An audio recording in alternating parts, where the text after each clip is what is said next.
అందరికీ వందనాలు. Welcome to Christ church YouTube channel. వాళ్ళ దేవుడు మీతో మాట్లాడుతున్న వాక్యం కీర్తనలు 118:8 మనుషుల నమ్మకం కంటే యెహోవా ఆశ్రయించడం మేలు.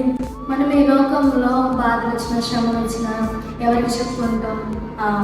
మనుషులకు చెప్పుకుంటాం. మనుషులు అంటారు, ఏంటి నువ్వు నాకు చెప్తున్నావా అని చురుకనగా చూస్తూ ఉంటారు. అప్పుడప్పుడు మనము యెహోవాను ఆశ్రయించకుండా మన బలాన్ని, మన శక్తిని, మనల్నే నమ్ముకుంటాం కానీ మనల్ని ఆశ్రయిస్తాం కానీ దేవుడిని ఆశ్రయించుతావా? శ్రమలు వచ్చిన, బాధలు వచ్చిన దేవుని ఆశ్రయించి చూడు, ఇప్పుడు నీ బ్రతుకు రంగంగా మారుతుంది. దేవుడు ఫలించుతాం.